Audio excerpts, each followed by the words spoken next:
എല്ലാ വിദ്യാർത്ഥികൾക്കും പുതിയൊരു വീഡിയോയിലേക്ക് സ്വാഗതം. ഈ വർഷത്തെ LBS പാരാമെഡിക്കൽ ഡിപ്ലോമ കോഴ്സുകളിലേക്കുള്ള നെക്സ്റ്റ് അലോട്ട്മെൻറ്റിനായിട്ടുള്ള ഓപ്ഷൻ രജിസ്ട്രേഷൻ വിദ്യാർത്ഥികൾക്ക് LBS വെബ്സൈറ്റ് വഴി ലോഗിൻ ചെയ്തുകൊണ്ട് നൽകാവുന്നതാണ്. പുതുതായിട്ട് അപ്രൂവൽ ലഭിച്ചിട്ടുള്ള കോളേജുകൾ കൂടി വിദ്യാർത്ഥികൾക്ക് ഈ ഒരു ഘട്ടത്തിൽ ഓപ്ഷനുകൾ നൽകാൻ സാധിക്കും. ഇതുവരെ ഏതെങ്കിലും കോളേജിൽ LBS വഴി അഡ്മിഷൻ നേടിയിട്ടുള്ള വിദ്യാർത്ഥികൾക്ക് ഈ ഒരു അലോട്ട്മെൻറ്റിൽ, അതായത് ഈ ഒരു സ്പെഷ്യൽ അലോട്ട്മെൻറ്റിൽ പങ്കെടുക്കുന്നതിനായിട്ട് അർഹതയുണ്ടായിരിക്കുന്നതല്ല. അതായത് അങ്ങനെയുള്ള വിദ്യാർത്ഥികൾക്ക് ഈ ഒരു അലോട്ട്മെൻറ്റിൽ ഓപ്ഷൻ നൽകാൻ സാധിക്കുന്നതല്ല. ഇതുവരെ അലോട്ട്മെൻറ്റൊന്നും ഒരു കോളേജിലും കിട്ടാത്ത വിദ്യാർത്ഥികൾക്ക് ഈ ഒരു ഘട്ടത്തിൽ ഓപ്ഷനുകൾ നൽകാവുന്നതാണ്. അപ്പോൾ വിദ്യാർത്ഥികൾ ഈ ഒരു അലോട്ട്മെൻറ്റിൽ പങ്കെടുക്കുന്നതിനായിട്ട് വിദ്യാർത്ഥികൾ പുതുതായിട്ട് ഓപ്ഷനുകൾ നൽകേണ്ടതാണ്. അപ്പോൾ വിദ്യാർത്ഥികൾ മുൻപ് നൽകിയിട്ടുണ്ടായിരുന്ന ഓപ്ഷൻസ് ഒന്നും ഈ ഒരു അലോട്ട്മെൻറ്റിൽ പരിഗണിക്കുന്നതല്ല.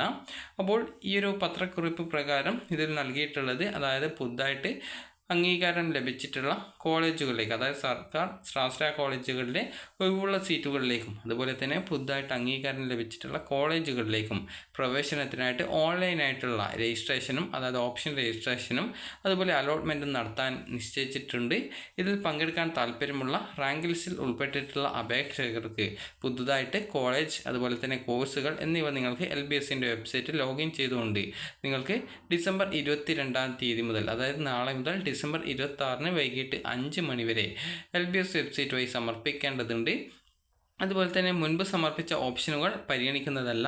മുൻ അലോട്ട്മെൻറ്റുകൾ വഴി ഏതെങ്കിലും കോളേജിൽ പ്രവേശനം നേടിയവരെ ഈ ഒരു അലോട്ട്മെൻറ്റിൽ പങ്കെടുപ്പിക്കുന്നതല്ല. ഓപ്ഷനുകൾ പരിഗണിച്ചുകൊണ്ടുള്ള അലോട്ട്മെൻറ്റ് വെബ്സൈറ്റിൽ ഡിസംബർ 27 പ്രസിദ്ധീകരിക്കുന്നതാണ്. അപ്പോൾ വിദ്യാർത്ഥികൾക്ക് കൂടുതൽ വിവരങ്ങൾ അറിയണമെന്നുണ്ടെങ്കിൽ ഇവിടെ നൽകിയിട്ടുള്ള കോൺടാക്റ്റ് നമ്പറിൽ നിങ്ങൾക്ക് ബന്ധപ്പെടാവുന്നതാണ്. അപ്പോൾ വിദ്യാർത്ഥികൾ സാധാരണഗതിയിൽ മുൻപ് ഓപ്ഷൻ നൽകിയിരുന്ന അതേ രീതിയിൽ തന്നെയാണ് നൽകേണ്ടത്. അതായത് ലോഗിൻ ചെയ്യുക. ലോഗിൻ ചെയ്ത് കഴിഞ്ഞാൽ നിങ്ങൾക്ക് ഈ ഒരു അലോട്ട്മെൻറ്റിനായിട്ട് ഓപ്ഷൻ രജിസ്ട്രേഷൻ ചെയ്യുന്നതിനുള്ള ലിങ്ക് കാണാൻ സാധിക്കും.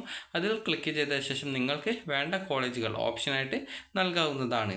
അപ്പോൾ പുതുതായിട്ട് അപ്രൂവൽ ലഭിച്ചിട്ടുള്ള കോളേജിൻ്റെ ലിസ്റ്റ് നാളെ പ്രസിദ്ധീകരിക്കുന്നതായിരിക്കും. അപ്പോൾ വിദ്യാർത്ഥികൾക്ക് ഈ ഒരു വീഡിയോ ഉപകാരപ്രദമായിട്ടുണ്ടെങ്കിൽ ലൈക്ക് ചെയ്യുക, ഷെയർ ചെയ്യുക. Thank you for watching.